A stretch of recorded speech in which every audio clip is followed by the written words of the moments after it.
Everyone thought that he was a useless failure, but he turns out to be humanity's strongest soldier. He was born in a world where monstrous creatures known as dragons started popping up and destroying everything. Before anyone could even try to summon Goku from another world, the monsters suddenly disappeared, and soon after that, girls started appearing with powers of a dragon. They started being known as the D and were sent to a special academy, but to Yuu's surprise, he realizes that he also has these mysterious powers even though he was a boy. He is soon sent to a magical institute called Midgar, and to his great luck he meets a girl named Iris, who immediately starts shouting at him for entering an area strictly reserved for girls. He shows his badge and explains that he was sent there and had no choice. She asks why a soldier like him is at the academy, when suddenly Mitsuki, who was Yuu's younger sister, greets them warmly. She immediately takes Yuu inside the school and hands him his uniform, after which he is introduced to a teacher named Haruka. She informs him that she is the colonel and in command of Midgar right now. So Yuu quickly decides to suck the new boss off and salutes her for being a strong, independent woman like every friend-zoned beta male. She decides to quiz him about the school's history, and he answers confidently, stating that Midgar started as a quarantine zone where soldiers kept the Ds locked up. After that, someone remembered that human rights existed, and the Ds were free to join an organization called Asgard where they guard asses, I guess. Now it's a fancy school where Ds learn to transform dark matter into cool stuff like rare resources, and occasionally fight dragons. Haruka seems impressed, but secretly hints that the academy's real purpose isn't exactly public. After talking to her for a while, Yuu starts walking around the campus with Mitsuki, expressing his surprise at being transferred there. She tells him that as the student body president, it is her duty to introduce him to the entire assembly. During the introduction, the assembly is shocked to learn about Yuu's gender. Mitsuki insists that everyone accept him without discrimination. She then hands the microphone to Yuu, who shyly admits his inexperience in the art of the D compared to the girls there. Later, Yuu attends his class where Haruka introduces him, but a girl named Lisa interrupts, declaring that she doesn't approve of him because he's a boy. Mitsuki steps in, asserting that Yuu has passed all formal evaluations and procedures. Haruka points out the dragon crest on his body, proving he is as much a D as the girls. Despite this, Lisa demands Yuu demonstrate his powers. The class agrees, and Yuu creates a ball of dark matter, transforming it into a gun. Everyone is stunned, though one girl comments that he wasted his magic by creating a gun, and Haruka agrees, reminding him that this isn't NIFL and their enemies aren't human. She then asks Lisa to list all the dragons that have appeared so far, and she starts with the Black Dragon, which appeared 25 years ago, and mentions the others as well. In total, there have been 7 dragons, and now the students are tasked with defeating the Red Basilisk, known for its diamond-like scales. Suddenly, Iris gets up and decides it's the perfect time to narrate what happened between her and Yuu at the beach. She provides great detail, accusing Yuu of seeing her undressed and taking her clothes. The other girls glare at Yuu in disgust, treating him like a pervert, while he yells at her for manipulating the story. Later, the students head to the underground exercise room, where Iris explains to Yuu that the exercise room is located underground to prevent any material contamination during a practice. During a demonstration, he decides to help Iris with her stretches, but accidentally makes things awkward. Mitsuki arrives just in time to stop them and asks him to wait in another room, as it's his first time there. The simulations begin, and Haruka asks Lisa about the most versatile matter, and she answers air before summoning 2 balls of dark matter to fly. Yuu is impressed, and Haruka explains how manipulating air creates wind, which enables flight. Mitsuki creates a simulation of the Red Basilisk with diamond scales, and Lisa generates a spear to fight it. She then creates a powerful flare, piercing and destroying the basilisk's shell. Next, a white-haired girl named Furl uses compressed air to create a cannonball, destroying the simulation in seconds. The other students take their turns, impressing Yuu with their creative and efficient use of dark matter, unlike his approach of fully converting it into weapons. Haruka then reveals a shocking truth that the dragons appear all at once because they are pairs, and each dragon searches for its matching D. If it finds their dragon pair, they transform into a dragon themselves. Yuu is stunned by this revelation, realizing he may one day have to fight one of his own kind. She also mentions that this has already happened 2 years ago when they had to take down a comrade who transformed into a dragon. It is now Iris' turn to fight. She goes in confidently, only to flop harder than recent Katy Perry songs, and gets her ass handed to her. Lisa is forced to save this helpless dipshit. Later that evening, Yuu talks to Iris and encourages her to own up to her mistakes so she can get better. She agrees and opens up about how a white leviathan killed her parents, which drives her to keep pushing herself even though it's tough. Just then, an emergency alert goes off, warning about a white-level sea dragon heading their way, and her dragon crest starts glowing ominously. That night, Yuu went to his room and had a Zoom chat with Major Loki, who asked if he knew anything about the Ds transforming into dragons. He admitted that he did, to which Loki told him that they should do something to prevent the number of monsters from increasing. He then proposed a plan so absurd it made Yuu's stomach churn: to kill all the Ds whose marks started to glow before they could track their dragon pair and transform into dragons themselves. He ignored Yuu's protests and ordered him to follow through when the time came, and when he still hesitated, Loki threatened that if he didn't comply, he would be forced to use inhumane methods. Meanwhile, Mitsuki addresses the students about the emergency alert that went by and warns them about the White Leviathan fast approaching the Institute. She explains that this dragon had been responsible for sinking ships years ago. Hearing this, you can't help but wonder if it was the same dragon that had killed Iris' parents. While he is busy theorizing, she continues to explain that the dragon would reach the academy in approximately 33 hours, and that its behavior indicated it was searching for its mate who was likely in the Institute. She then instructs that any students whose crest marks are changing should report to her immediately. Concerned, Yuu searches for Iris, wondering what was going on with her and why she was behaving strangely ever since the alert. He asked other girls about her whereabouts, but none of them knew anything except that she had seemed unwell that morning. He decides to go to Mitsuki and asks her help to cover for him while he continues his search for Iris. After hours of searching, he finally finds her standing on the edge of the terrace wall looking down. He asks what she was doing here and requests her to show her dragon crest. At first, she calls him a perv, but shows the mark to him anyway. She tearfully confesses that the mark is glowing stronger by the minute and admits that she had even considered ending her life by jumping, but couldn't go through with it. He tells her not to be afraid and promises that the girls wouldn't abandon her but would fight to protect her. Iris expresses her fear that she might transform into a dragon and start hurting people she cares about. He assures her that she wouldn't transform, but even if she did, he would end her life to protect her and everyone else. This comforts her, and seeing this, he starts to boast about his skills as if he was the world's greatest assassin, and this finally makes her laugh. Stating that she got better, he asks her to report her condition to the officials, and she leaves to do so. Later that day, another alert goes off, and this time it's the announcement about Iris' crest change. Hearing this, Yuu decides to meet with Mitsuki and asks about Iris' condition. She tells him that she is undergoing evaluations and checkups at present and can't entertain any visitors. He goes quiet for a moment and then asks what's going to happen, but she tells him that he won't be part of the upcoming battle, so he doesn't have to worry about that. So he tells her about Loki's orders, and although she was momentarily emotional, she quickly composed herself and firmly states that if Iris transformed, then she will take the responsibility to end her. After talking to her, Yuu reports the events to Loki and reluctantly agrees to follow his orders on one condition: that he does not interfere with his plan, to which Loki agrees. He then decides to check up on Iris, but on his way there he bumps into Lisa, who asks if he will be monitoring Iris. He hesitates but then corrects her that he would be guarding her, not monitor, and questions her motive for coming here. She pretends that she doesn't have a reason, but he sees right through her act. Before leaving, he asks her about the Kraken battle that happened 2 years ago.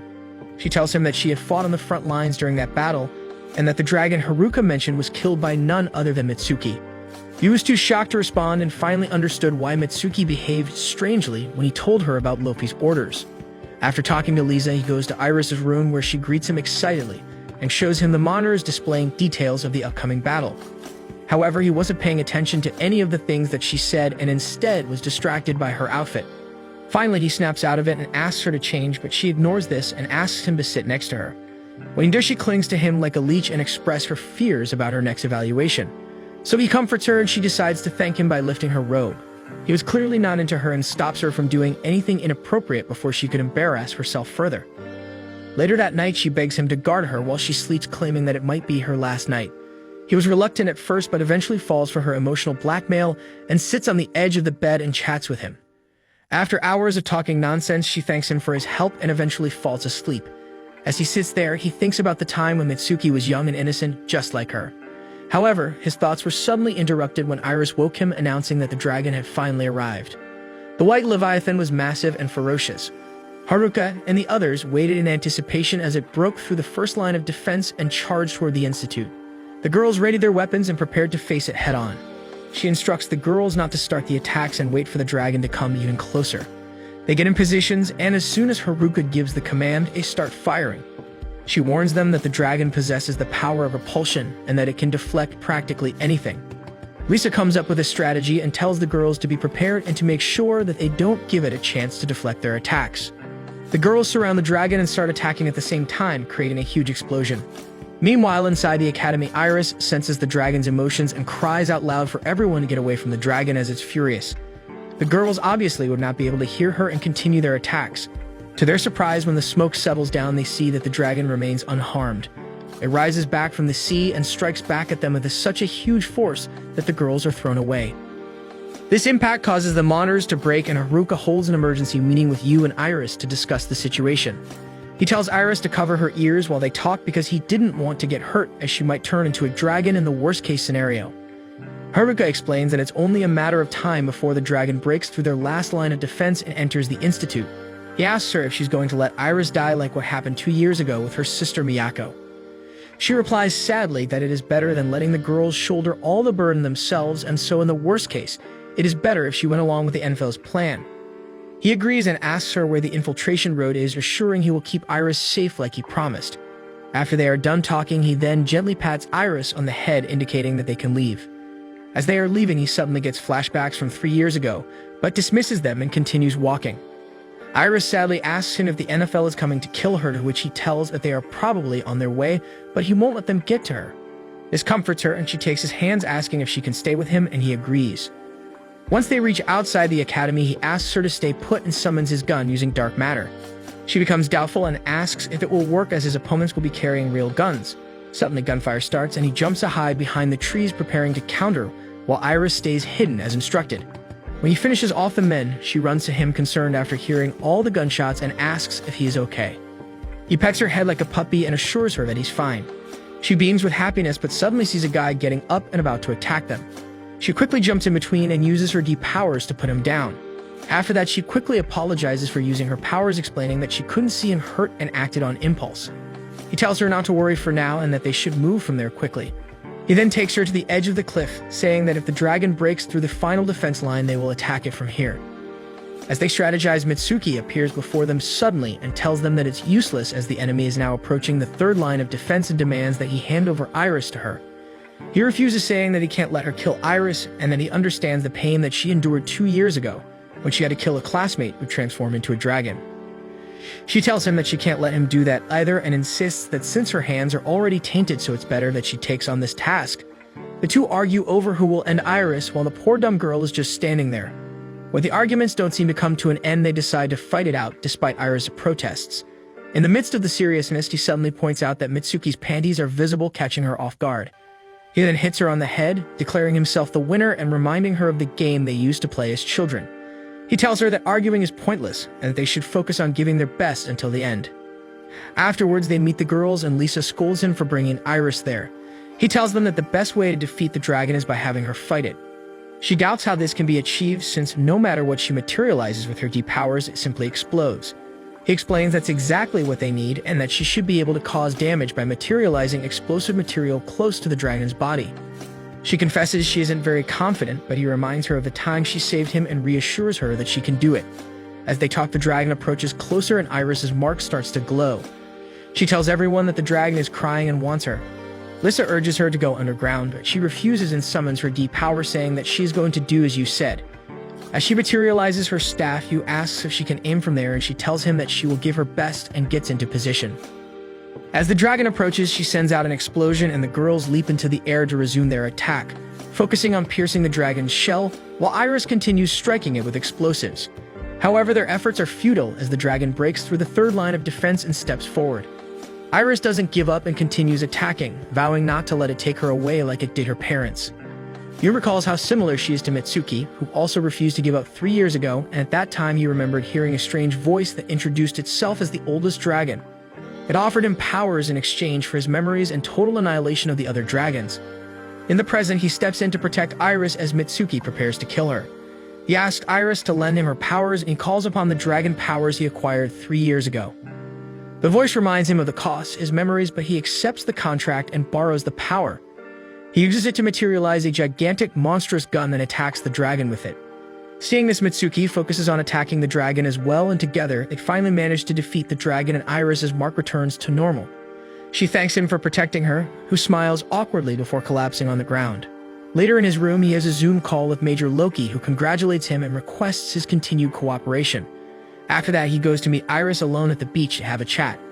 She asks if he is alright now, and he assures her that he is. The next day, Yuu jolts awake to the sound of a scream, and bursting out of his room like a deranged rooster, he checks up on Mitsuki, who assures him that everything is fine. They go for a walk, where she casually accuses him of acting weird lately.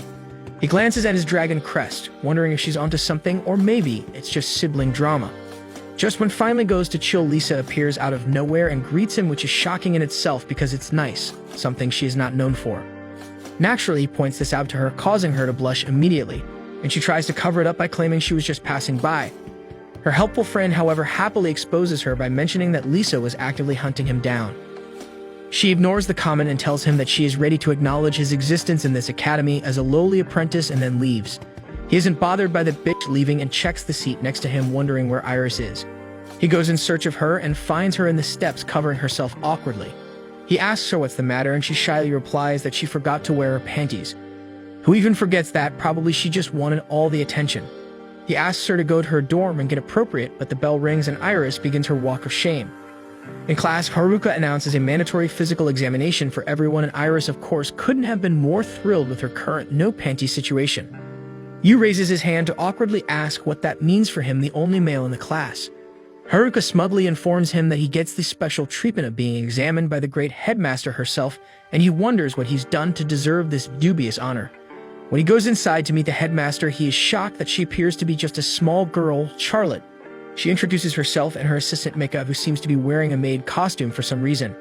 She then jumps from her seat like a mad acrobat and lands before him, saying that she won't let him show his body to those innocent girls and risks getting them excited. She then warns him not to go after any of the girls, including the staff, as they are all part of her harem, and he wonders what's wrong with her but listens anyway. When he doesn't reply, she tells him that she has no interest in men and grabs his arm to start the examination, which quickly spirals into chaos as she zeroes in on his dragon crest and licks it like a parched salamander finding an oasis. When she's done, she reveals that the entire physical exam was a ruse to monitor the students' dragon crests, as the red basilisk dragon has been on the move from its den in the Sahara Desert, and she had to make sure that no student's crest mark had changed. She then asks him to come closer and suggests that they go see the girls now, as they would be wearing little to nothing. He stares at her in disbelief, wondering what kind of perv she is, but luckily her assistant Mika lifts her up and prevents her from doing such nonsense. Later in the assembly halls, Mitsuki announces the results of the examination, saying that all the students' crest marks are normal, and then reveals that the NFL searched the towns that are in the Basilisk Path and found 2 Ds. She introduces them to everyone and tells them that they are under their protection now. One of the girls with pink hair, called Tears, who the Basilisk is after. Everyone notices the tiny horns in her forehead and wonder how she got deep powers at such a young age. Mitsuki assures everyone that they are just extra features created by dark matter, and that she is human like the rest of them. Tear interrupts her and says that she is not a human but a dragon, and when Mitsuki tries to assure her that she is not, she starts shouting at the top of her voice, saying that she is a dragon. She then materializes her dark matter and sends out lightning attacks around everyone, and the whole stadium turns to chaos with everyone running in panic. Yuu gets up from his seat and goes to comfort Tear. As soon as she sees him, she immediately goes for a hug as if they have known each other for a long time, and tells him that she's gonna be a dragon bride and marry him. He wonders what he has gotten himself into and takes her to the examination to get her checked. He has known her briefly during one of his NIFL missions, and he tells the staff that Tear's family was taken hostage by the mafia a few years and forced her to make gems for them. Mitsuki asks why he didn't put her in protection when he knew all this working for the NFL, to which he tells that it's because she was quite scared and wanted to see her parents.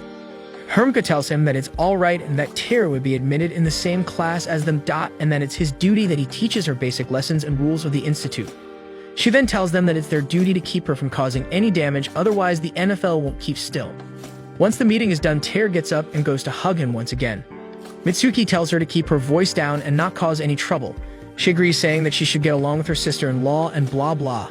As they head to class, Iris is prepared to give Tear a warm welcome, but Tear simply ignores her and asks where Yuu's seat is. She then goes to sit on his lap, and when Lisa tries to get her to sit in her own seat, she refuses, saying that she doesn't want to mingle with anyone else. After the class, Tear goes hand in hand with Yuu, much to Iris's jealousy. He tells her not to be overly affectionate, as they are not yet married, and takes her to the beach. She asks him if she is cute and then goes to hug him. Iris, who had quietly followed them here, gets upset that Yuu is always occupied with Tear and not spending time with her. Later inside the academy, she offers to help with Tear's lesson so that she could spend some time with Yuu, and Mitsuki also agrees reluctantly, saying that it's only for today. Yuu asks her if that's a good idea, and she tells him that it's better if Tear gets used to the idea of having classmates. When they go to his room, Tear immediately asks Iris to get out and not disturb them, saying nonsense that they are newlywed and that it's their first night. He just stands there too stunned to process the absurdity, while Iris starts yelling and Mitsuki threatens to murder everyone if they don't shut up. After some time, Iris goes to Tear and offers to help her with the assignment, but she has already finished it and gives it to Mitsuki. She goes over the assignment and announces that Tear got it all right, causing her to jump in excitement and tell Yuu that as a reward she wants them to bathe together. The thought alone makes him so disgusted and wonders if he should hide in the nearest cave to be free of this pest named Tear. That evening, he asks Mitsuki why Tear is so insistent on being a dragon. And she explains that Tear grew up being worshipped by a dragon-obsessed cult, which understandably made her think that she was a dragon herself. Yuu, still haunted by past missions involving this cult, makes a mental note to tread carefully around Tear's precious delusions. The next morning, Yuu asks Tear to mingle with everyone and not just them. She tells them that she doesn't want to, as there might be bad people among them. Yuu tells her that she can trust her classmates and they all are like one big family. Shyly, she then goes to greet the class and everyone looks at her in surprise. But soon they all come to greet her and even give her gifts. Just like that, she starts getting along with everyone. The next day in class, Tear is taught how all the Ds shape their dark matter to form unique weapons, and she excitedly announces her intent to try it herself. She then begins by gathering dark matter with great enthusiasm, but as she does that, she starts hearing strange and unsettling voices in her head repeatedly calling her a dragon. Tear, unaware of the energy she's generating, accidentally creates a powerful cyclone of dark matter which starts swirling around her. Suddenly, flashbacks of when she was a child starts appearing before her and she sees herself playing with her mother happily. The memory is sweet but short-lived as it abruptly shifts to an image of her standing in the middle of a fiery inferno. She watches helplessly as flames engulf everything around her, including her mother, and the image of her parents suddenly shatters like glass, leaving her alone and sobbing in despair.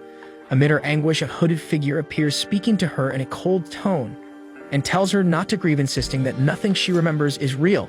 Manipulating her fragile emotions, the figure convinces Tear to forget her past and accept that she is in fact a dragon. Back in the present, Tear is floating within a sphere of her own dark matter surrounded by its ominous energy. She declares that she is a dragon and suddenly transforms into one using her dark matter. Her body radiates powerful energy and random bolts of lightning erupt from her form, narrowly missing Lisa. Thankfully, Yuu leaps in at the last moment and pulls her to safety. As they catch their breath, she asks him if the dragon they see before them is truly Tear. Yuu confirms it, explaining that Tear has used her dark matter not to create a weapon like the other, but to materialize a dragon, fully embracing her delusion. Tear genuinely seems to believe that she is a dragon, making her incredibly dangerous in her current state, and she, oblivious to their conversation, starts firing another burst of lightning at them. Rissa, determined to help Tear, materializes her weapon, a powerful spear, and leaps into the air to confront her. She fires a concentrated beam of energy at the dragon's wings, and although the attack lands, it barely phases Tear. Refusing to give up, she presses on, launching a series of strikes, while pleading with Tear to return to her senses. With one final powerful attack, her efforts break through Tear's dragon form, causing it to vanish.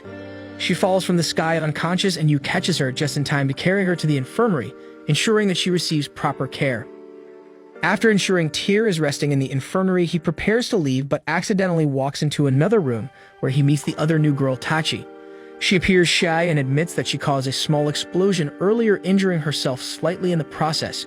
When he asks if she needs help, she hesitantly asks him to fix the strap of her outfit, and while doing that, he notices a bruise on her arm. He applies medicine to that area while they chat, and she opens up about her background, explaining that her mother's love for traveling has led them to the Basilisk town. With no father or other relatives, she has always accompanied her mother wherever she goes. Hearing this, he offers to help her adjust to the school and assures that she can rely on him if she needs anything. As he gets back to class, he gets a call from Major Loki, who informs him of troubling developments that a dragon-worshipping cult has started moving with the intention of kidnapping Tear from the academy. He warns Yuu that although Midgar's defenses are strong, the cult's infiltration attempts are likely to be relentless, and the cult leader is a dangerous D who opposes NIFL and reveals her identity as Killy, the black-hooded figure Tear had described. As the call ends, he is immediately approached by Tear, who runs to him like a child and anxiously asks why she woke up alone. Yuu calms her down and takes her to the beach to have a serious conversation. He gently asks if she has started to like everyone at the school more than she did before, to which she hesitantly admits that she does. He then recounts the incident where she nearly harmed Lisa while believing herself to be a dragon, and she listens quietly, filled with shame. He advises her to apologize to everyone and reminds her that she is not a dragon but a kind and lovable human girl.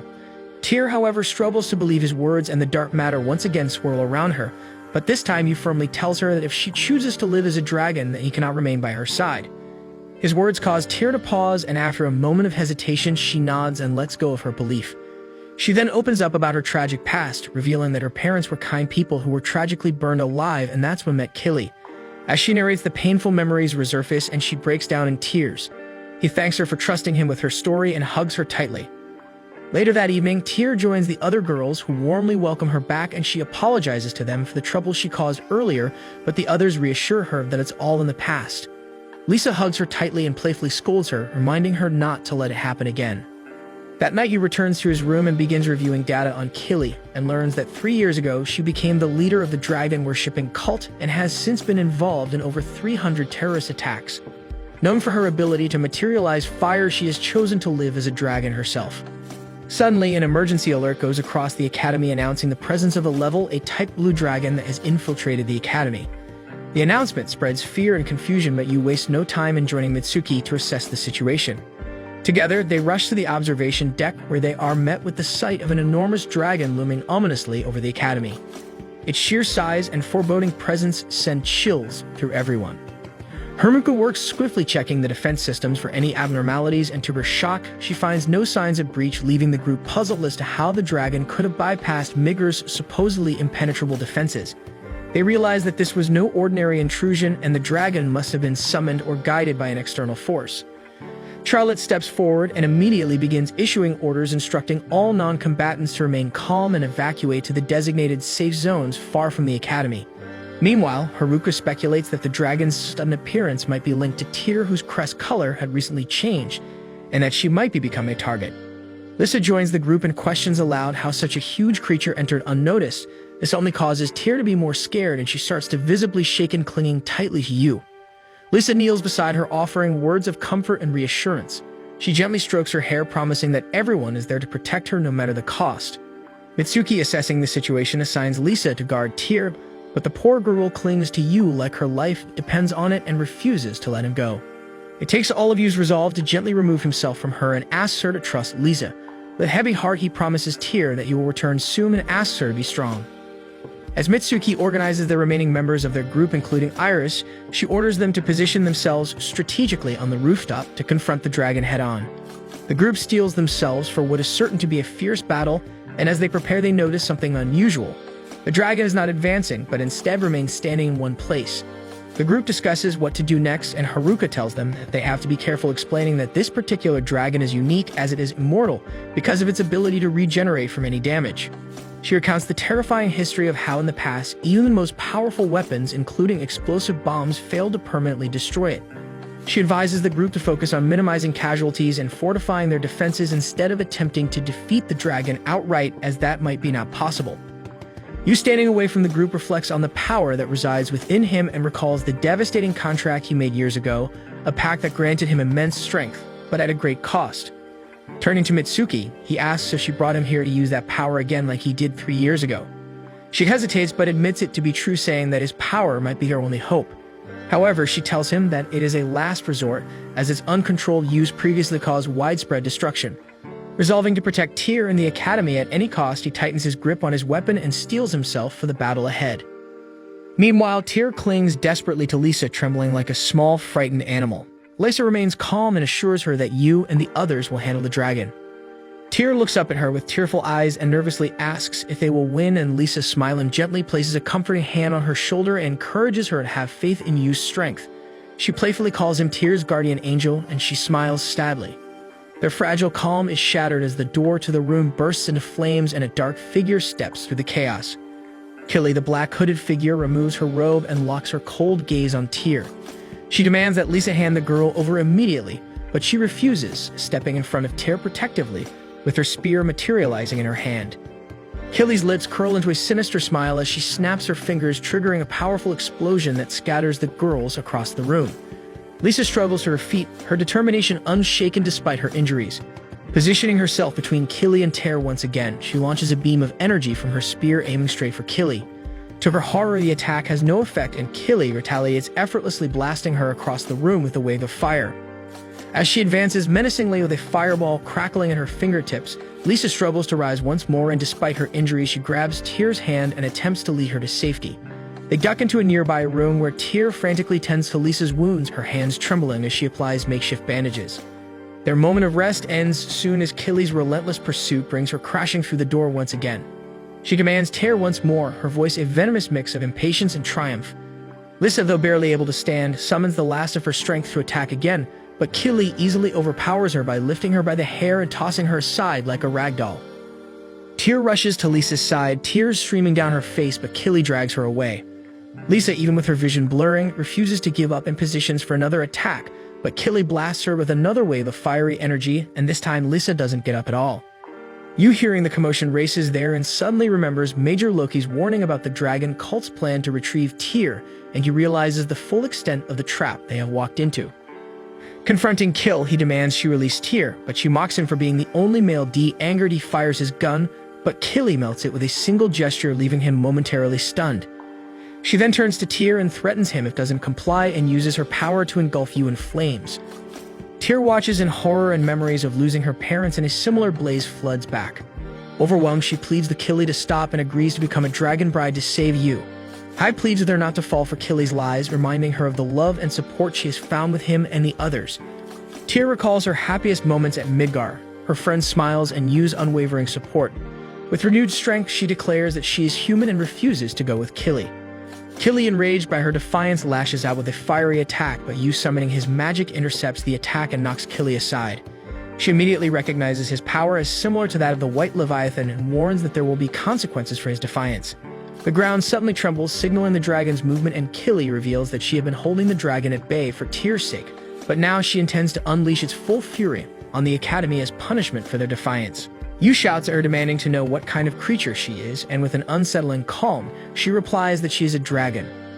Her words hang in the air like a shadow carrying an eerie weight, and with a cold smile, she bids him farewell.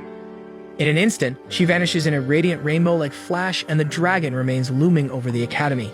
Mitsuki desperately tries to contact the headmaster, but the network is uncooperative, causing her to panic further. The girls huddle together, debating their next move, and they become concerned, noting that Lisa, Yuu, and Tyr are nowhere to be found. Meanwhile, Yuu, carrying Tyr on his back, sprints through the Academy grounds, avoiding the debris and chaos. His breath comes in sharp, ragged gasps as he finally manages to contact Mitsuki, asking for instructions. After a tense pause, she tells him to lend his anti-dragon equipment and informs him of their plan to force the dragon out of the Academy. One of the girls, skeptical of their chances, voices doubts about the effectiveness of this strategy, noting that neither heat nor lasers have managed to cause any lasting damage to the dragon so far. Mitsuki suddenly comes up with a fresh idea and suggests generating an immense gust of wind, something to push the dragon toward the water, and once it is submerged, they could launch a series of large-scale attacks. After a moment's deliberation, the girls agree, rallying themselves for the challenge ahead. Yuu, glancing back at Tyr, promises to join them after ensuring her safety, but Tyr unexpectedly climbs down from his back and declares that he is not running anymore. Iris, alarmed by her sudden declaration, warns her against this course of action, pointing out the danger and the possibility that the dragon might specifically target her. Tears shake her head firmly and stand her ground. She tells them that she has to help and can't keep relying on all of them to protect her. Yuu, though proud of her courage, calmly asks what would happen if she loses control as she had before. Tyr meets his gaze and reassures him that it won't happen again because she is not a dragon anymore but a human and will fight like one. Her voice holds a finality, and he can see the determination in her eyes. As the dragon continues its approach, the group scrambles into position and the girls ready their weapons, unleashing a barrage of attacks aimed at the creature's abdomen. Their assault succeeds in slowing its advance, but the dragon retaliates with ferocious swipes, its massive movements sending shockwaves through the ground, shaking the very earth beneath their feet. Yuu and Tyr narrowly avoid being crushed thanks to the girls' combined efforts in momentarily unbalancing the creature. Recovering with frightening speed, the dragon lunges toward Tyr, its massive jaws snapping dangerously close, and the girls quickly adjust their formation, determined to protect her at all costs. Tyr, channeling her inner deep power, manifests a pair of ethereal wings, their glowing edges shimmering in the dim light. With a graceful leap, she ascends into the air, sending arcs of lightning crashing down on the dragon, the electrical energy searing through the air. The creature squirms under the assault, momentarily stunned, but Yuu warns her that their goal is not to incapacitate it, but to drive it away to the sea. As the battle rages, he reflects on his previous encounter with the same dragon 3 years ago and the memory of the contract he made. Summoning his anti-gravity ability, he takes aim and fires a supercharged bullet at the dragon, creating a powerful repulsion field that sends the beast hurtling upward. He calls out Tyr and tells that he needs her strength so that they can end this together once and for all. She hesitates for a moment, but then nods, her resolve firm as she takes his hand and a surge of energy envelops them. He uses the pulsing force that seems to throw him in the air and materializes an enormous cannon using dark matter. As the girls launch their coordinated attack, he fires the cannon and their combined power sends the dragon crashing into the water below. Without wasting a moment, he fires once again, creating a massive shockwave that drives the dragon further away from the academy. When the dust settles and uneasy silence follows, the aftermath of the struggle hanging in the air. The group stands motionless, their breaths heavy as Mitsuki checks the radar. After what feels like an eternity, she confirms that there are no signs of regeneration and that the dragon is defeated. The news brings a wave of relief and the girls erupt into cheers, celebrating their hard-fought victory. Meanwhile, Charlotte awakens under a pile of rubble, coughing and groaning as she surveys the wreckage of her room. "That damn dragon," she mutters under her breath, vowing revenge with a fierce determination in her eyes. Her assistant Mecha emerges from the debris attempting to calm her down, but her fury is barely contained while Haruka emerges from an underground shelter alongside the refugees. Slowly but surely, the life at the academy begins to return to normal, although the scars of the battle remain etched in their minds. The next day, Yuu and Tyr visit Lisa in the infirmary and see her gravely injured. She lies motionless, her body battered but her spirit undiminished. Tyr rushes to her side with tears streaming down her face and thanks Lisa for protecting her and clutches her hands as though she could hold onto her strength. Lisa manages a weak smile, her voice faint but filled with warmth. She tells that she would pat her head if only she could move and chuckles softly despite the pain. The two exchange words of gratitude and comfort and become closer than before while Yuu quietly slips away feeling like a third wheel. Later, Haruka and Mitsuki sit together reflecting on the battle, and Mitsuki's expression is heavy with thought as she admits how much worse things could have gone. Haruka, ever pragmatic, warns that Basilisk is still out there, a looming threat that they cannot ignore. "We need to prepare," she says firmly, her tone resolute as this was just the beginning, and that they can't afford to be caught off guard again. Meanwhile, Yuu sulks with Iris over the loss of his room, and the shameless offers to share hers with him much to his embarrassment. Tyr gets annoyed by this outrageous suggestion and suggests to Yuu that they should get married sooner so he can stay in her room. He protests, blushing furiously, but she boldly kisses him on the cheek and declares their engagement, causing everyone to stare at them stunned. Iris attempts to do the same, but Tyr swiftly blocks her, and thankfully, all this commotion ends when Mitsuki appears, assigning Yuu a room next to hers in the lodging house and orders him to stay quiet, her tone leaving no room for argument. That evening, as she works on her laptop, Yuu approaches her, but she barely glances up and focuses on drafting the report of the battle. Out of nowhere, she tells him in concern that the dragon appeared here moments after vanishing from Siberia, and he speculates that it may have warped there. She simply admits that she doesn't know and shifts her focus back to her work. After a moment, she questions him about the anti-gravity attack he performed during the battle. He tries to change the topic before calling it a fluke, but she isn't convinced and accuses him of hiding something from her.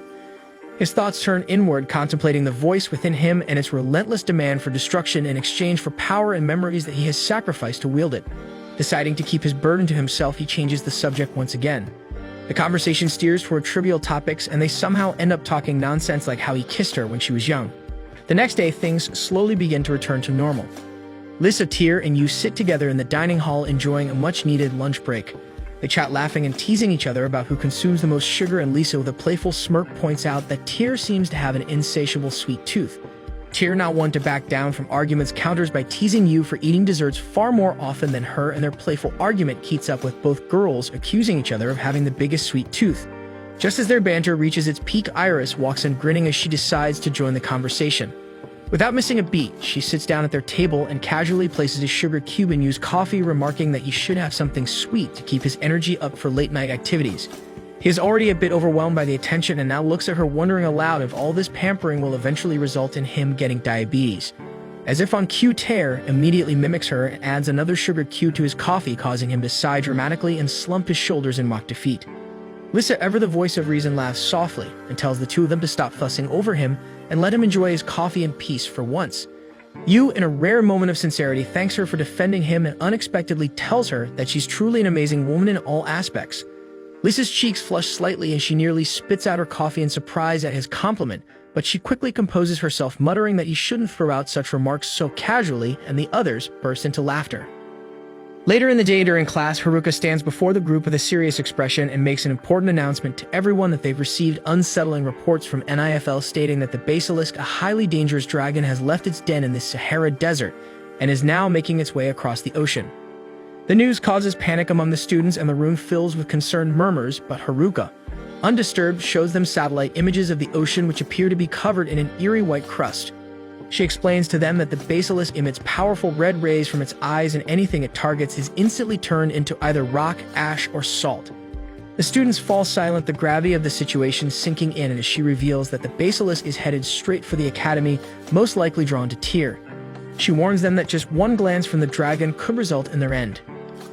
She then proceeds to outline the academy's plan to confront the threat head-on and explains that the students will be relocated to a nearby uninhabited island where they will lure the basilisk and destroy both the island and the dragon in one decisive strike. The students listen intently, and their determination clear despite the weight of the situation. That evening, Yuu and Iris decide to take a walk together to clear their minds from the impending doom. He notices the thoughtful expression on Iris's face and asks if she's doing okay. She smiles warmly and reassures him that she will be fine, but also admits that the upcoming battle is making her feel a little anxious. He praises her for her unwavering resolve, which makes her smile even brighter, and she tells him that she wants to become someone he can rely on, her voice full of determination and sincerity. He is touched by her words and quietly admires her inner strength and resilience. The next day, preparations to move to the island are in full swing. The atmosphere is busy and charged with a sense of urgency as students and staff rush to pack supplies and organize equipment. However, amidst the hustle and bustle, Charlotte, the eccentric headmaster, is visibly upset and dramatically complains that her beloved students, particularly the girls, are leaving her behind. Her complaints are met with little attention as everyone focuses on the task at hand, knowing that they must prepare for the dangerous mission ahead. During class, Haruka takes a moment to review the strategy for the mission and reassures the students that additional reinforcements will be arriving to assist them when the time comes. She also introduces Teichi, a new recruit who scored second highest in the recent selections, and tells the class that she will be an essential part of their team. Later, Yuu and Iris meet Teichi to discuss tactics, and the three of them quickly form a sense of camaraderie, agreeing to work together closely during a mission. Meanwhile, the other girls, along with Tyr, decide to take a brief break and spend some time together and have some fun before the battle starts, as they know that this may be their one last chance to share a peaceful moment together. While walking through the academy, Yuu stumbles upon two girls who seem to be working tirelessly on their computers. Their pale faces and sluggish movements suggest that they are unwell, likely from the stress of the upcoming mission. Concerned, he approaches them, but they brush off his inquiries, insisting that they're perfectly fine.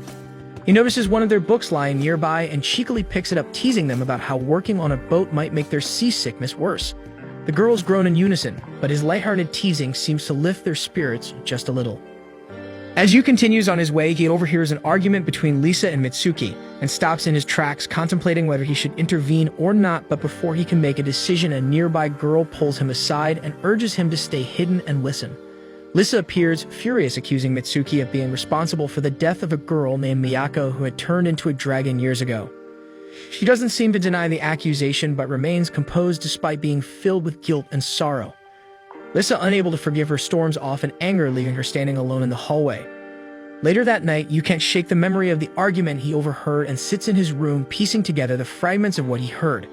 The revelation that Mitsuki had been involved in Miyako's death weighs heavily on his mind, and he finds himself troubled by the emotional turmoil between the two women. Before he can dwell on it too much, Farrell barges into his room, demanding that he return her book. He quickly hands it back, and she takes this opportunity to tease him by grabbing his hand and placing it on her stomach, saying that she's full and content. Flustered, he quickly snatches his hand back and tells her to stop messing with him, but she grins mischievously and announces that she might one day use him as inspiration for a steamy novel, causing him to groan in exasperation. Once their banter subsides, he asks her about Lisa and Mitsuki's argument and expresses his concern, asking if she knows what it would take for Lisa to forgive Mitsuki. She admits that she doesn't have an answer, but agrees with him that the two need to reconcile for their own sake.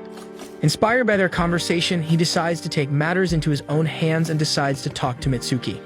That night, he visits Mitsuki and gently asks her about her time at the academy. She hesitates at first, but eventually opens up when Yuu mentions Miyako, and with tears welling up in her eyes, she shares the story of how Miyako became her best friend and how their once strong bond was tragically shattered when Miyako turned into a dragon. She recounts the fateful day when she was forced to kill Miyako to protect the academy, a decision that still haunts her to this day. He listens attentively to her with the heart heavy, and when she finishes, he thanks her for trusting him with her secret and encourages her to seek Lisa's forgiveness for ending Miyako. He emphasizes that she needs to give Lisa a chance to express how she truly feels, and that forgiveness may not be easy, but it's necessary for both of them to heal. The next day, Lisa confronts Yuu, accusing him of meddling in her personal business with Mitsuki. He calmly defends himself, explaining that he only encouraged Mitsuki to consider her feelings, and she huffs in frustration, insisting that forgiveness is impossible, but still he notices a hint of uncertainty in her voice.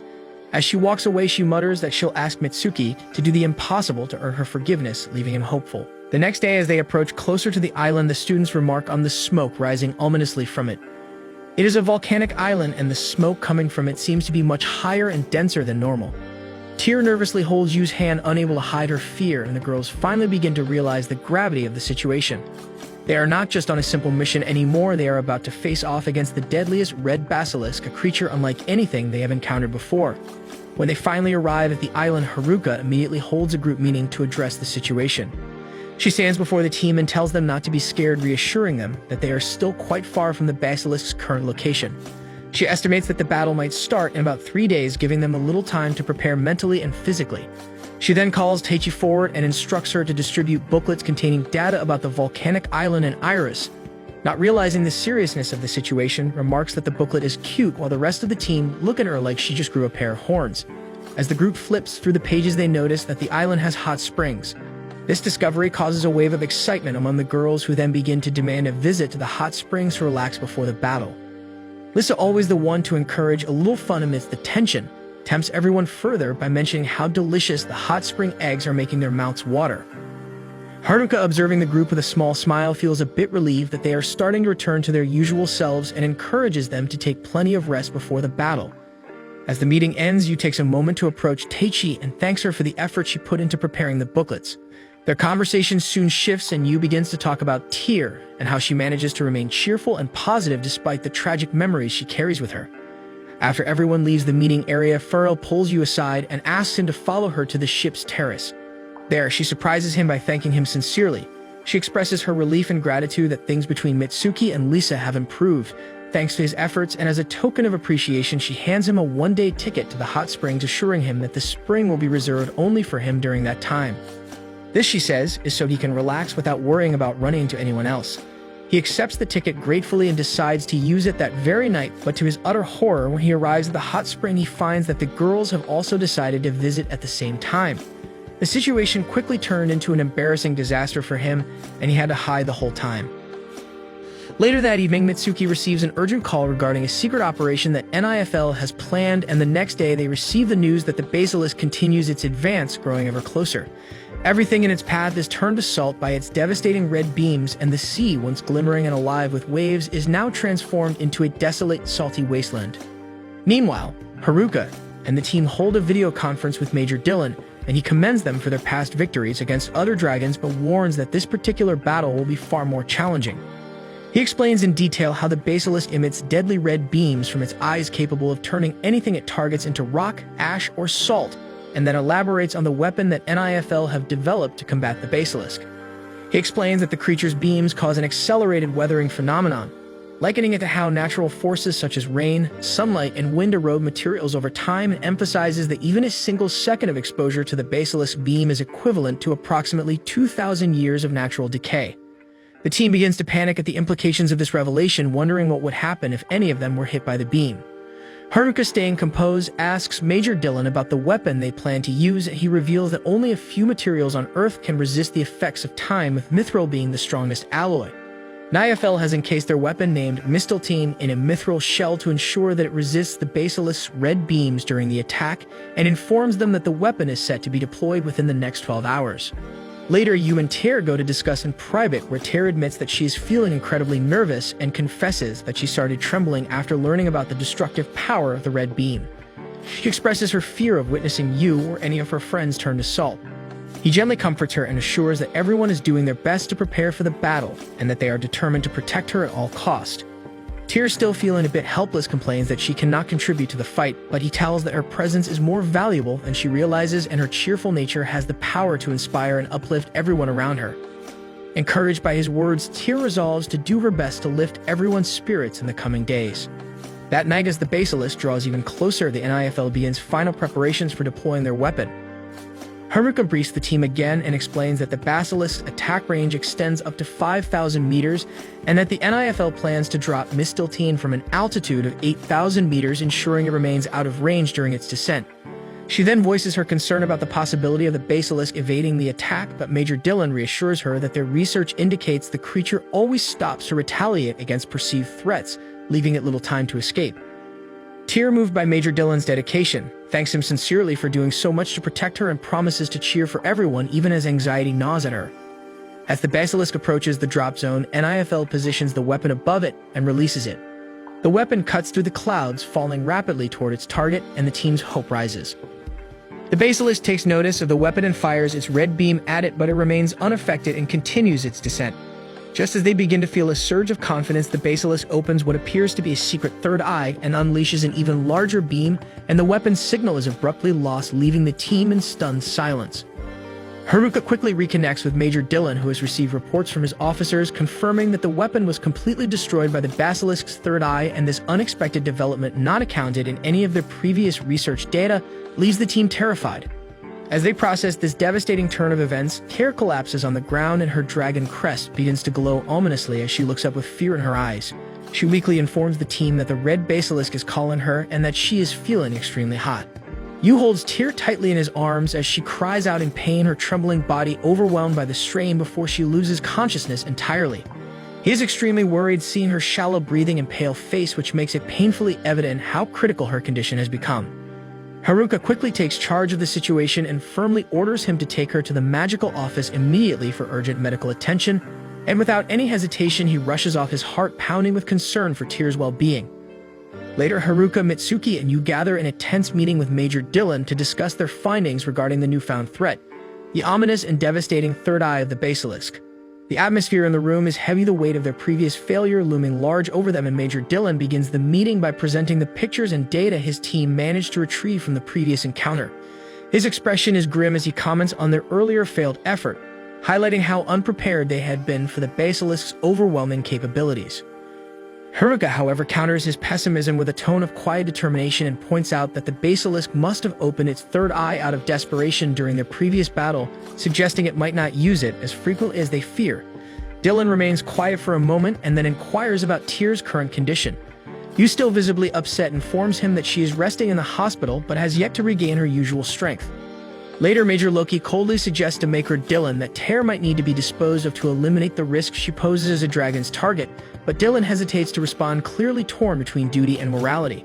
Meanwhile, in the hospital, Tyr lies unconscious, her face pale and her breathing shallow, and Teichi sits beside her. Suddenly, Tyr stirs slightly, which causes Teichi to tense with concern, but her phone buzzes, and she reluctantly steps out of the room to take the call. Back at the briefing, Haruka addresses the team, asking them to be composed and confident amidst the uncertainty they are in. She then explains the current situation regarding the basilisk's new threat. The third eye of the basilisk, she elaborates, possesses a devastating firing range of 10 kilometers, which is double the range of its red beam from its regular eyes. She further describes the catastrophic effects of its attacks, emphasizing the immense power they face, but Lisa tries to lift the mood, confidently declaring that none of it matters because they can still fight back. Haruka agrees, reaffirming their commitment to the mission and stating that their strategy will remain the same, but with few critical adjustments to account for the third eye. She lays out the updated plan with meticulous detail and explains that the team should focus on attacking the basilisk's diamond scales from a blind spot, ensuring they remain outside its attack range and strike so swiftly that it won't have time to retaliate. She explains that the basilisk is still 150 kilometers away from the island, and they will initiate the attack once it closes within 6 kilometers. To this, Iris raises a valid concern, asking if waiting until the basilisk is closer might increase the risk of detection. Haruka reassures her, explaining that they will strategically position themselves on the far side of the island, using both the mountain and the horizon as natural shields to remain hidden. To provide a clearer understanding, she describes how the Earth's curvature will act as an additional shield, obscuring their movements from the basilisk's line of sight until the moment of their attack. She further explains that Tyr will act as bait, drawing the basilisk's attention toward the horizon, while the rest of the team prepares to launch their assault from the opposite side of the island. She informs them that it would require an immense amount of dark matter to carry out the operation effectively, and assigns the team into pairs to optimize their chances of success. She carefully selects partners based on their complementary abilities, pairing Yuu with Iris much to her delight.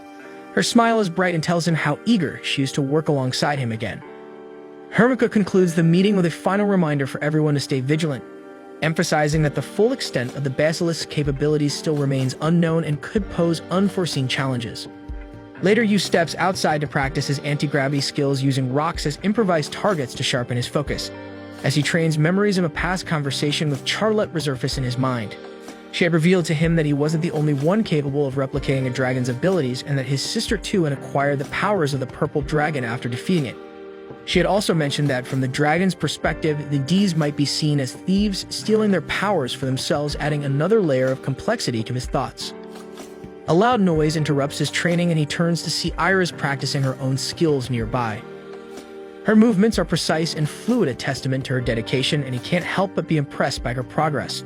He approaches her and offers a genuine compliment, causing her to blush slightly, and they sit down for a brief chat during which she expresses her happiness at being paired with him for this mission. Their conversation takes an unexpected turn when he asks about the way she had thanked him previously. Flustered, she quickly changes the subject, suggesting that they focus on the mission for Tyr's sake and can talk about this later on. In the hospital, Tyr begins to stir and her pain expression softens as her friends gather around her.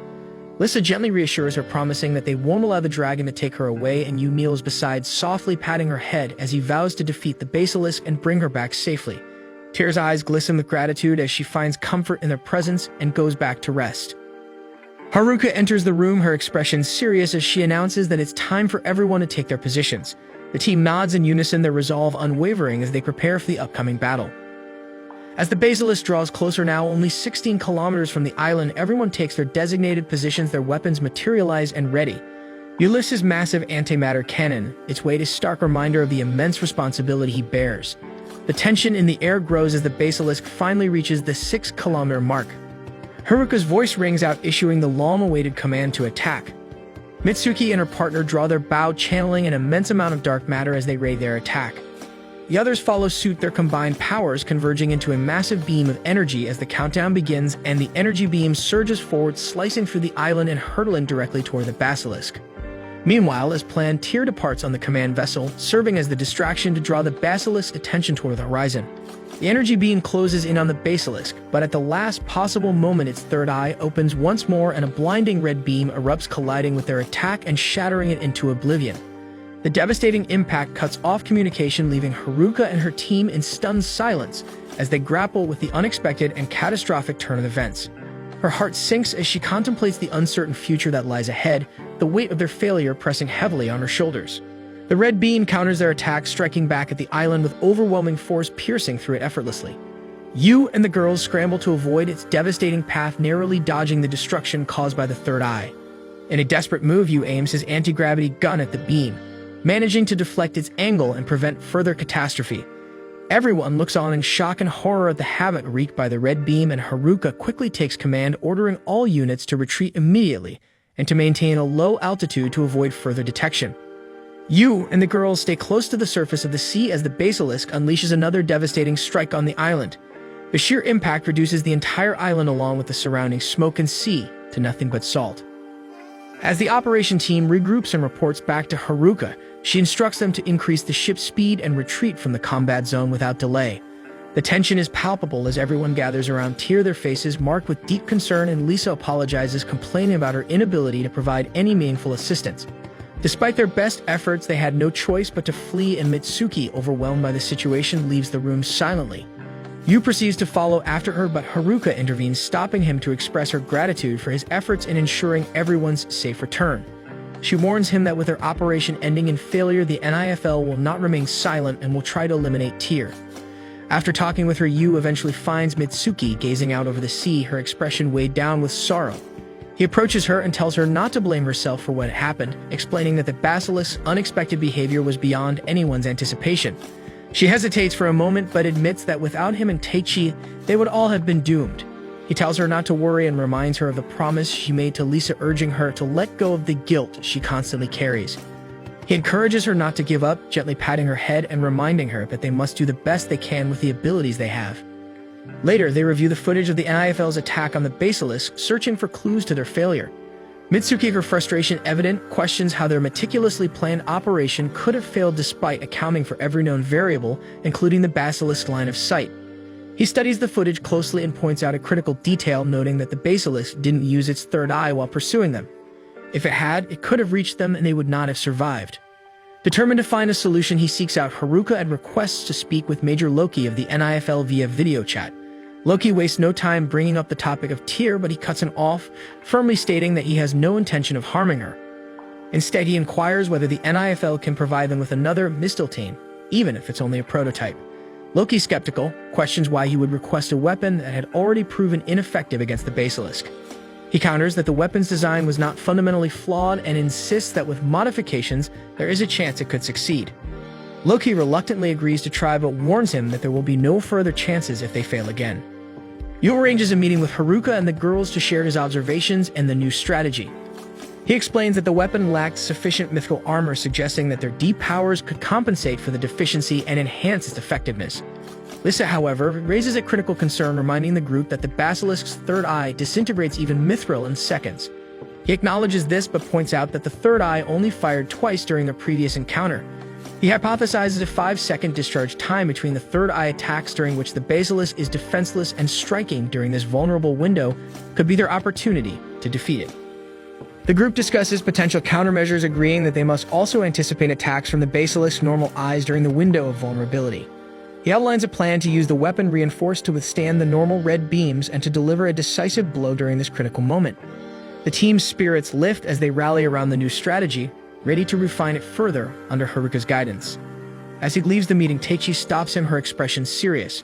She presses him against the wall, demanding to know whether the new strategy will truly work. He reassures her that this plan is their best option and that they must move forward with it. Teichi hesitates, then reveals her suspicion that the basilisk's swift reactions might stem from an additional unknown ability, and theorizes that it might be capable of perceiving events at the end of its discharge time, making it even more dangerous than they had anticipated. Their conversation is interrupted when Iris bursts in, urging Yuu to follow her, and they arrive to find Mitsuki and Lisa in a heated argument. Mitsuki insists on personally descending with the weapon to adjust its trajectory if necessary, while Lisa firmly opposes the idea, arguing that it is far too dangerous. The tension escalates until Lisa, in frustration, slaps Mitsuki, and Furil intervenes, offering to take on the task herself, causing a wave of volunteers from the team. The group rallies around Mitsuki, emphasizing her importance as their captain and urging her to reconsider. Moved by their unwavering support, she drops the idea and agrees to include all the volunteers in her plan to ensure everyone's safety. Lisa, still emotional, demands that she promise to bring everyone back alive. That night, Yuu checks up on Mitsuki, finding her once again staring out at the sea. He reassures her that she is not alone, and together they reflect on their shared memories and the bond they have forged till now. In a quiet moment of understanding, they hold each other, calling one another stubborn. Later, Yuu decides to check on Tyr, only to find her room in ruins, with the doctors lying injured and Tyr is nowhere to be seen. In panic, he interrogates one of the doctors, who reveals that Teichi took Tyr away. He races to find her, his mind reeling with disbelief, and he eventually encounters Teichi carrying Tyr. She declares that as long as Tyr remains, they will all be targeted by the basilisk, and insists that Tyr would be happier becoming a dragon than facing death. When he demands her to return Tyr, she snaps her fingers, engulfing him in flames. He narrowly escapes, realizing with shock that Teichi is none other than Kili, and before his eyes she transforms into her true form, surrounded by flames. Kili taunts him mercilessly, her expression cold and unyielding, and Yuu, gritting his teeth, demands to know if she had been among them in disguise all along. Her silent smile is answer enough to send a chill through him. Anger and determination surge within him as he vows not to let her have Tyr, declaring that he will never allow her to turn Tyr into a dragon's bride. Without hesitation, he raises his anti-gravity gun and fires at her, but she effortlessly evades the attack, moving with a grace that seems almost otherworldly. With a flick of her finger, she retaliates, unleashing a series of fire blasts that force Yuu to leap and dodge. Her voice is calm as she insists that Tyr is better off living as a dragon, and with his frustration growing, he cuts her off, sharply shouting that Tyr has chosen to live as a human. Undeterred, Kili conjures a dark matter explosive and hurls it toward him, and he quickly materializes his armor and uses it to absorb the brunt of the blast, but the force sends him staggering backward. She follows up with a powerful strike, shattering his armor and leaving him vulnerable. For a brief moment, he recalls Loki's words that he has the power to defeat anyone as long as they are human. Gritting his teeth, he grabs a piece of the broken armor and charges at her, determination burning in his eyes. With sheer willpower, he overpowers her by pinning her to the ground. The opportunity to end her life is within his grasp, yet he hesitates, his sense of morality taking over. As he releases her and moves to pick up Tyr, Hilly watches him with an unreadable expression and asks why he didn't kill her when he had the chance. He replies with conviction that he sees her as human and that is why he couldn't bring himself to end her life. She chuckles darkly, rising to her feet, and tells him that he can have Tyr. Before leaving, she warns him that the basilisk is unlike any foe he has faced. It is a creature that might even possess the ability to foresee the future. Her words send a ripple of unease through him, but before he can respond, she flies to him and with a playful smirk plants a kiss on his cheek, asking him to do better than the basilisk before vanishing into the shadows. Just as he regains his composure, Lisa and Mitsuki arrive. Lisa immediately takes Tyr from his arms, her face filled with concern, and rushes her to the medical room. As news spreads, the group learns the shocking truth that Taichi had been Killy in disguise all along. Mitsuki, her expression grim, asks if it is really possible that the basilisk can see the future. She considers the possibility and the others agree, though Iris still remains in disbelief at Killy's deception. Later, Mitsuki calls a meeting to review the attack plan once more and explains that the weapon will be dropped from a height of 15 kilometers and that they will all move to the drop site using a large carrier provided by NIFL. Mitsuki and Firil will be tasked with controlling the weapon's descent, a job made more difficult by the basilisk's likely attempts to intercept it. They will need to maintain their positions above the weapon to ensure its trajectory remains accurate, retreating just seconds before impact. The danger is significant as escaping the ensuing explosion will require perfect timing and coordination. She then outlines 3 contingency plans in case the situation becomes unpredictable, ensuring every team member knows their role. Yuu and Iris in particular are tasked with flexible roles that will adapt based on the circumstances. Before the group disperses, they all take a moment to check on Tyr, who remains unconscious but stable. The sight of her reinforces their resolve as they prepare to face the basilisk once again. Meanwhile, the basilisk has ceased its relentless advance, standing still and staring at the sky. Haruka, monitoring the situation closely, notes the creature's unnerving stillness. With only 3 minutes left until the weapon is deployed, tension runs high as the team approaches the drop site. Haruka gives the final order and the weapon begins its rapid descent. As the weapon crosses the 12-kilometer mark, the basilisk reacts, firing a beam from its third eye. Yuu and the others adjust the trajectory in response, but Mitsuki warns that the attack came earlier than anticipated. The basilisk's strategic shift forces them to implement contingency plans earlier than expected. Lisa speculates that the early attack is a deliberate attempt to prepare for another strike. The team pushes forward, braving the basilisk's relentless beams as they close the distance to the 5-kilometer mark. True to their predictions, the basilisk fires a second beam, forcing the team to adapt yet again. As they near the 2-kilometer mark, the creature launches its most devastating attack yet. With no other options, the team abandons the weapon, initiating Plan B. They descend rapidly, weapons drawn, and begin their assault on the basilisk before it could fire another attack from its third eye. Lisa targets the third eye, shattering it with a precise strike from her spear, and Yuu fires his anti-gravity gun, while Fertile unleashes her aeroblast attack. The team converges on the basilisk, striking with coordinated precision to destroy its diamond-like spikes. He summons his massive cannon and delivers a devastating blow, while Mitsuki and the others channel their combined powers into a relentless barrage. Their efforts culminate in a final powerful strike that reduces the basilisk to nothing but shattered remains. In the medical room, Tyr's condition stabilizes now that the dragon has been defeated. Her breathing returns to normal and the ominous glow of her dragon crest fades. The team, exhausted but triumphant, gathers to celebrate their hard-fought victory. Lisa, tears in her eyes, tells Mitsuki that her conditions for forgiveness have been met. They embrace, joined by the others in a heartfelt group hug. The NIFL receives word of the victory, and Major Dylan and Loki celebrate with pride. Loki congratulates Yuu, personally expressing his admiration for their success.